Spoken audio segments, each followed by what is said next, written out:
Everyone, welcome back to my channel Next Gen Stack. If you are planning for IELTS exam, then this video is for you. We will start with the actual structure. First, you need to know which version you are taking. There are two versions, academic and general training. So, the academic version is for student applying for higher education or professional registration, and the general training version is for migration or secondary education. While the listening and speaking sections are the same for both, the reading and writing tasks vary significantly in content. Make sure you book the right one. We'll start with overall structure of IELTS. So if we see, there are four core pillars of IELTS, that is listening, reading, writing and speaking. So you have to attempt for all these sections. Now we will start with module 1, that is listening. This takes about 30 minutes plus extra 10 minutes at the end to transfer your answer to sheet if you are taking paper based test instead of computer. You will hear 4 recordings. First will be a social conversation between two people. It could be second part like a monologue about an everyday social context. Third can be an educational discussion with up to 4 people. And finally, fourth one, that could be academic lecture. And I want to highlight one thing in this, you only hear the recording once. This means you need to read the question before the audio starts and write as you listen.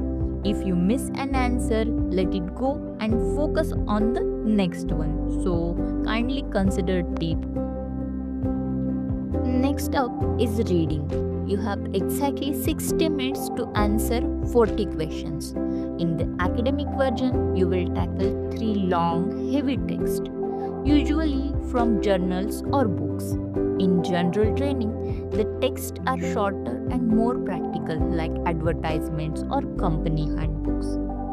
The challenge here isn't just understanding English, it's time management.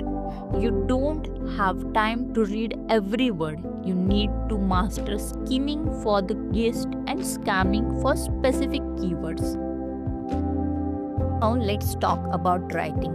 You have 60 minutes for two tasks. Now we will talk about first task, that is of 20 minutes and 150 word report.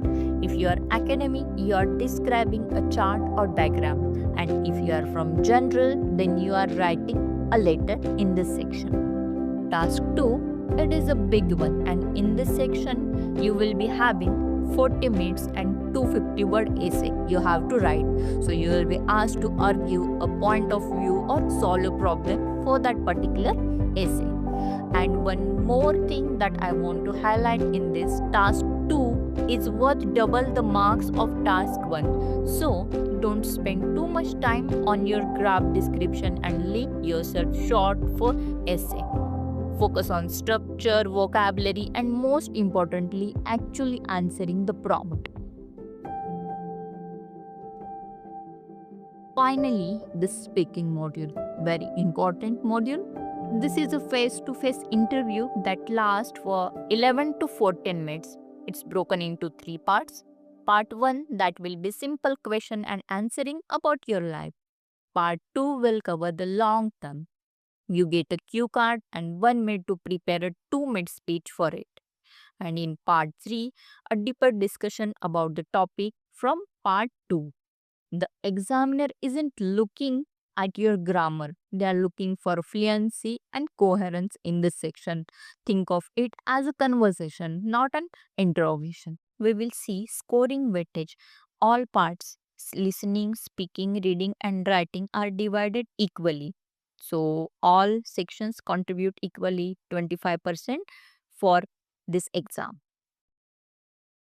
Now, we will see how is it scored.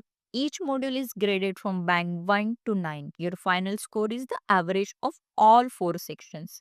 Band 6 is competent, means you can handle most situations. A band 7 is good, and band 8 and 9 are reserved for those with near native command.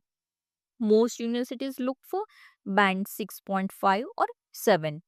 Remember, your results are usually valid for 2 years, so plan your applications accordingly. Let's go.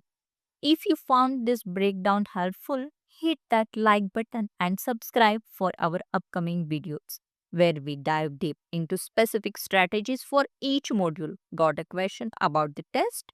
Drop it